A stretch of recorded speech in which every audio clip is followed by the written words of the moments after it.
I'll never forget the day I met her. It was a summer evening at a local art gallery, one of those charity events where everyone's a little too dressed up, the wine flows freely, and the small talk feels endless. I'm not usually one for those scenes.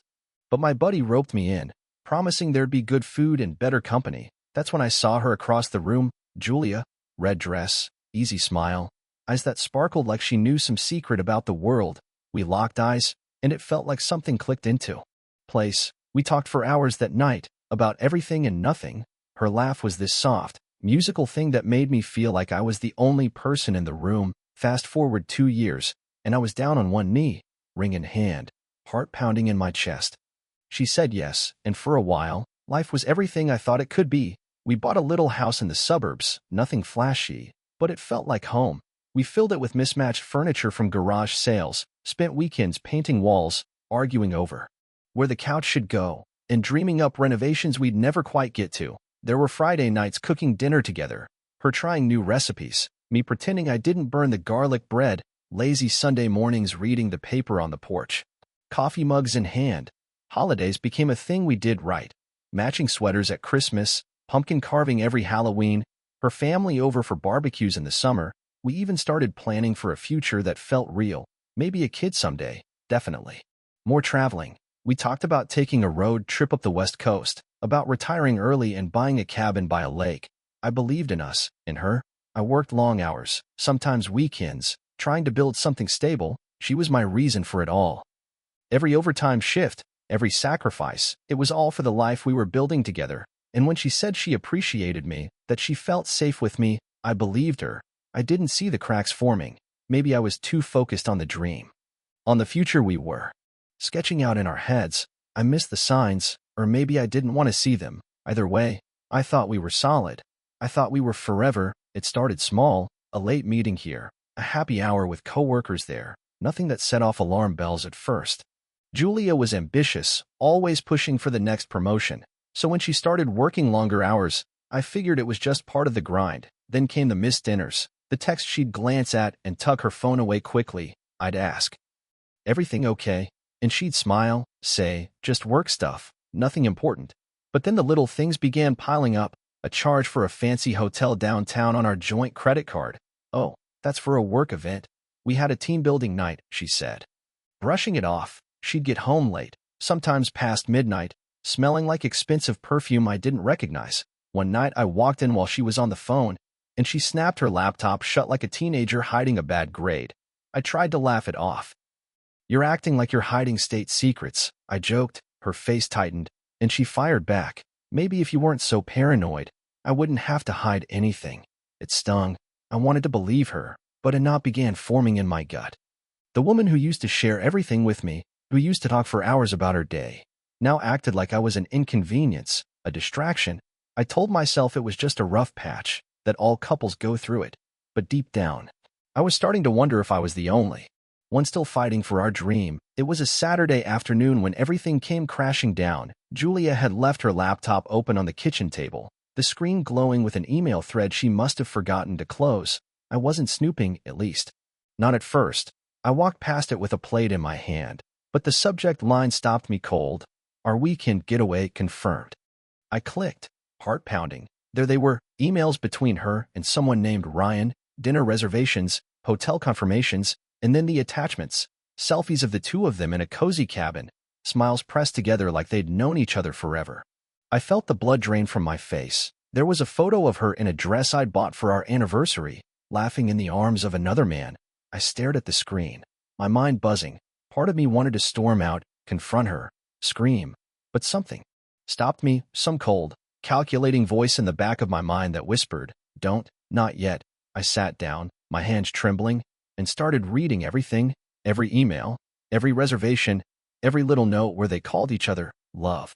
I took screenshots, saved files, documented dates. It felt like my heart was being shredded with every click, but I kept going. If she wanted to play dirty, fine, I'd play smarter. After that night, I switched gears. I didn't confront her.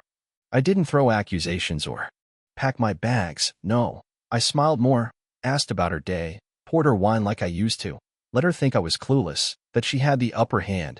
Meanwhile, I was quietly building my case. I scheduled a meeting with a divorce attorney, one with a reputation for being ruthless in high-asset cases. We talked for hours. She laid out a strategy, document everything, she said. So I did. I ordered a forensic accountant to review our finances, every joint account, every credit card. I combed through months of statements, highlighting transactions that didn't match her story, luxury gifts, hotel stays, dinners at restaurants I'd never been to. I kept a folder, hidden, encrypted, on a flash drive tucked inside an old toolbox in the garage. I also set up a small camera in the hallway, angled just right to catch her late-night returns when she thought I was asleep. I took photos of receipts she carelessly left on the counter, logged every suspicious call she made, every unexplained absence, outwardly. I was the same. Husband, reliable, supportive, maybe even a little naive, but inside, I was sharpening my knives. She thought she was playing me. She had no idea the game had only just begun. As the weeks went on, she grew bolder. Julia started posting photos of herself at fancy restaurants, glasses clinking with a man I knew all too well, Ryan. Her captions oozed with hints, chasing dreams together. Life is too short to settle. I watched from the sidelines, my stomach turning. But I didn't flinch. Every post, every transaction, every moment, logged, timestamped, saved. Then the withdrawals began. Money vanishing from our joint account in chunks, luxury purchases charged to our shared cards, handbags, spa visits, weekend getaways. I'd ask casually, "Everything okay with the finances?"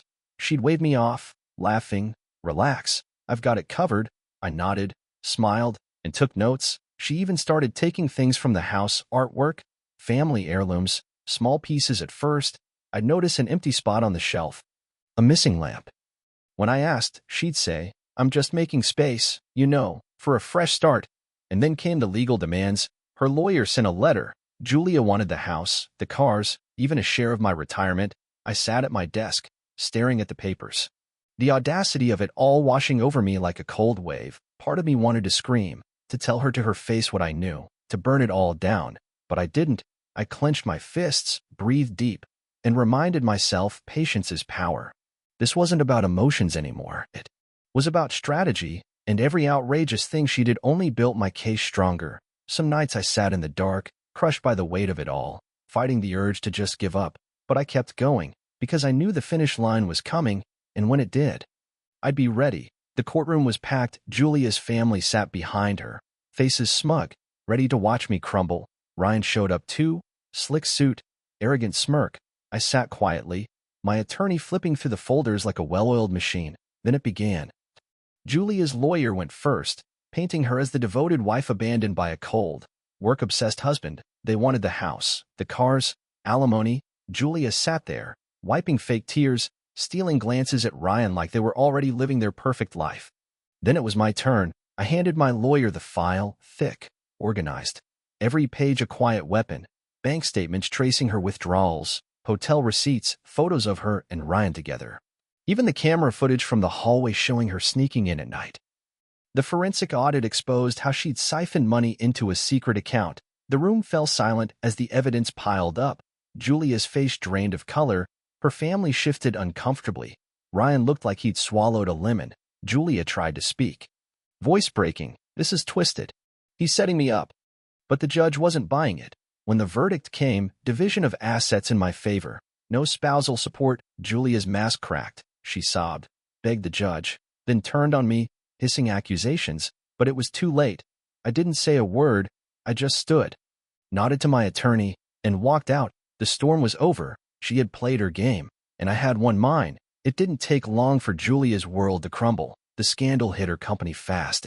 My lawyer's documents included emails she sent from her work account, and HR couldn't ignore the ethics violations. She was let go within days. Her family, once so quick to judge, turned their backs, whispering about how she got caught up in her own lies. Ryan? He vanished, moved on like she never existed. Meanwhile, I quietly reclaimed my life. The house was legally mine, along with my pension and investments, my tools, my keepsakes, the little things I thought I'd lost. I got them all back. Friends and family reached out, some shocked, some offering quiet respect. No one could believe how calmly I had handled it all. I wasn't vindictive. I just protected myself, my future. She tried to burn down my life, but I refused to let her win. Looking back, I realized betrayal doesn't always announce itself with fireworks. It's subtle at first, late nights, quick lies, a shift in tone. I learned that love without boundaries is a trap, and trust without caution is a gamble you can't afford. I learned patience is power, and sometimes the smartest move is to let someone dig their own grave. Now, I've moved out of that house, bought a place near the coast. Small, quiet, mine. I focus on my work, spend weekends fishing, restoring an old motorcycle, learning to live slow. And when people ask how I stayed so calm, I tell them this. Sometimes the best plan is to stay quiet and let them destroy themselves.